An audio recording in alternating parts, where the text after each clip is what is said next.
kasi ako naman ang sasabi. Kasi naranasan na din po yung magtrabaho at ano pa ako, single life lang ako nagtatrabaho. Hala, ayan na nga, Papa Eds. Hindi napigilang malaglag ang luha dahil sa natuklasan sa kanyang beneficiary. Matagal na palang naglilihim at dahil sa mga pangyayaring ito na hindi inaasahan po ni Papa Eds, malamang sa malamang na ito nga pong si Tinay masasabi nga po nating wala ng sponsor.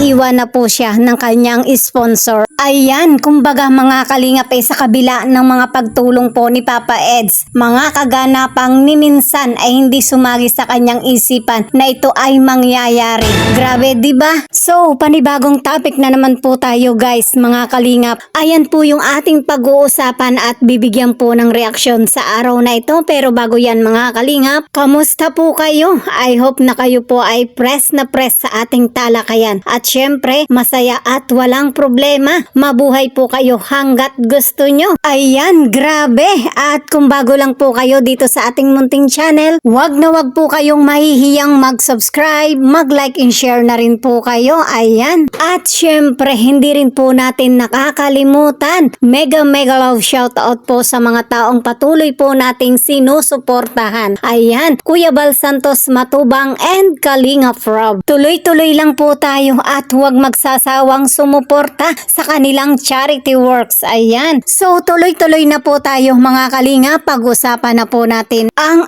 atin pong topic. Ayan, grabe nga po ang nasasagupa nga pong pagsubok ni Papa Eds. Sa dami nga po ng mga beneficiaryong kanyang tinutulungan sa kanyang pagiging sponsor sa mga estudyanteng kanyang binibigyan ng scholarship. Ayan, ni minsan nga po ay hindi sumagi sa kanyang isipan na mangyayari ang ganitong sitwasyon. At talaga naman pong nakakalungkot isipin dahil nga po sa pangyayaring ito Papa Eds nga po natin hindi napigilan na malaglag nga po ang luha sa natuklasang ito sa kanyang beneficiary na matagal na nga pong naglilihim. At talagang napakasakit nga po ito para kay Papa Eds kasi nga inabot pa ito ng 1 taon at kalahati. Kung sana man lang po kahit papaano naipagtapat niya kay Papa Eds yung sitwasyon niya. Kaso nga lamang po sa iba pa niya natuklasan yung kanyang kalagayan na talagang 1 taon na po pala talaga na hindi pumapasok itong si Tinay. Yun yung masakit dun mga kalingap, di ba? Inabot din ng matagal na panahon, kung baga 1 taon at kalahati na hindi niya pinapahalagahan yung mga tinutulong ni Papa Eds, di ba? Kahit yung nanay walang kaalam-alam sa mga nangyayari. Paano nangyari yun, di ba? Kayo po mga kalingap, kung kayo po ang aking tatanungin, ano po ang masasabi nyo patungkol dito? Ano po sa palagay nyo? Comment nyo na po yan mga kalingap dito lang po sa comment section sa baba. Ayan, grabe. Maging ang mga kaibigan nga po ni Tinay na sila Early hindi nga po huli at talagang concern nga po dito kay Tinay. Kumbaga lagi nilang sinasabi kay Tinay na baka may problema. Kumbaga mga kalingap may kutob na sila dito kay Tinay. At ang gusto lang nilang mangyari, ayaw nilang pangunahan si Tinay. Mas gusto nilang mangyari yung kay Tinay mismo magsimula yung katotohanan, magsabi ng totoo. So ayun nga, ang mali ni Tinay hindi agad siya nagtapat ng totoo kay Papa Eds. Hinintay pa niya na matuklasan pa ni Papa Eds sa iba. So ayan, nangyari na, wala na po tayong magagawa. Pero alam po natin na si Papa Eds ay talagang napakalaki ng puso niya. Pagdating sa ganyan talagang lubos naman po niyang nauunawaan at naiintindihan. Kasi nga sa tagal ng panahon na tinutulungan niya si Tinay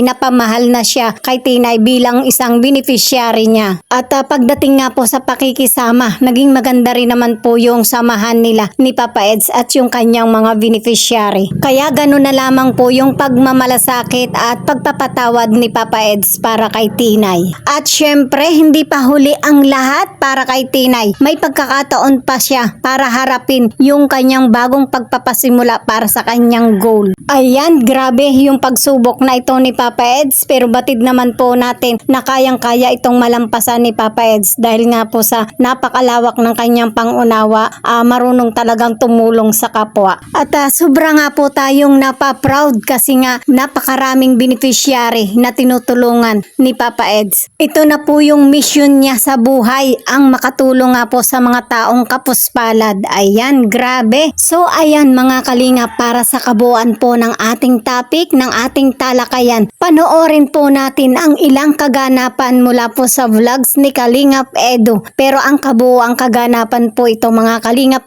mapapanood po natin sa mismong channel ni Kalingap Edu. Panoorin po natin yan at suportahan po natin si Kalingap Edu. Batid po natin na napakarami pong beneficiary na kanyang tinutulungan. So support lang po tayo mga kalingap. So ayan, panoorin po natin ito mula po sa vlogs ni Papa Eds.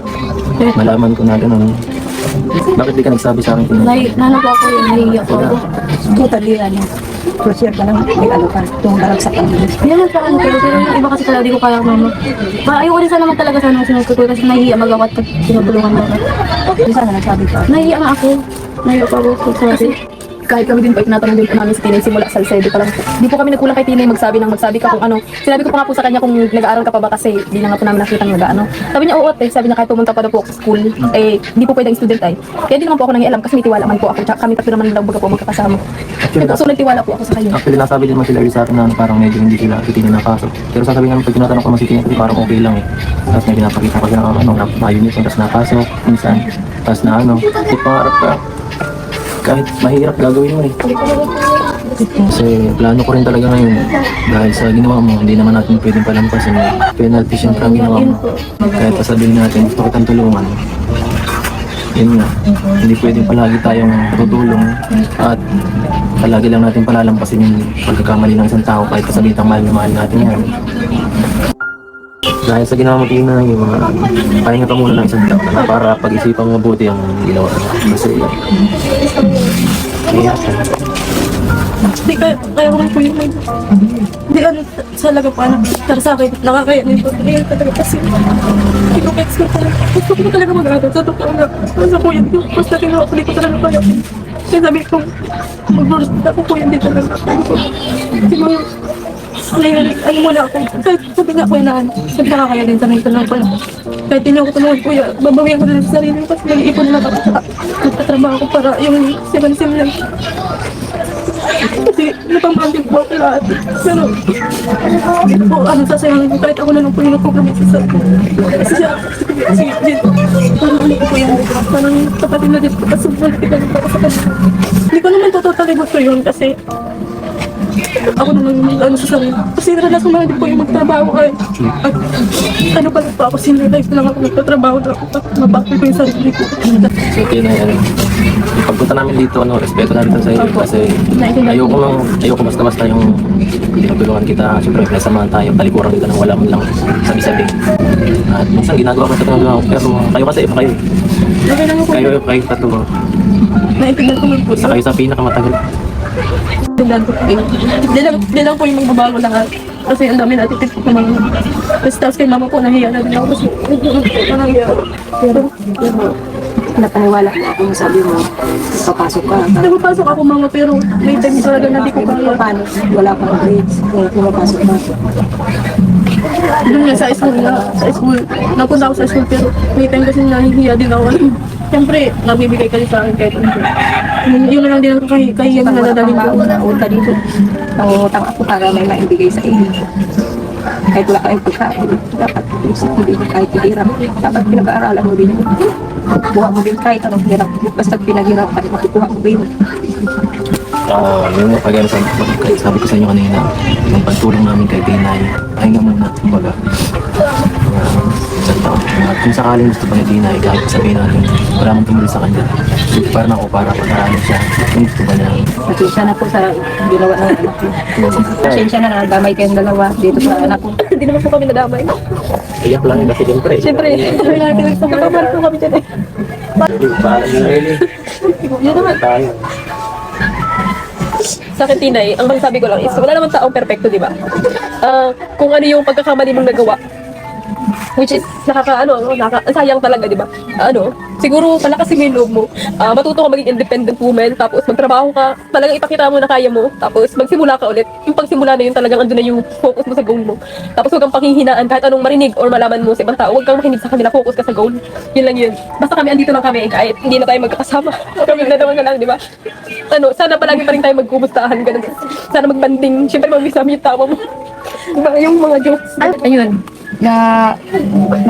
nakakalungkot kasi yan nga, di mo agad sinabi baga na nagtatanong mo baga kami sa'yo kung okay, di mo kami nagano. Ayun nga, magpakalatag ka lang. Tapos yan kung anong sasabihin ng ibang tao sa'yo, basta ayun, nagpakatotoo ka na. Tinay, sa akin naman, siyempre. Yan kahit man ano mangyari, magkapanginaan ng loob, kahit man ngayon may nangyari kang hindi maganda at may nagawang mali, hindi naman katapusan ng mundo pa yan.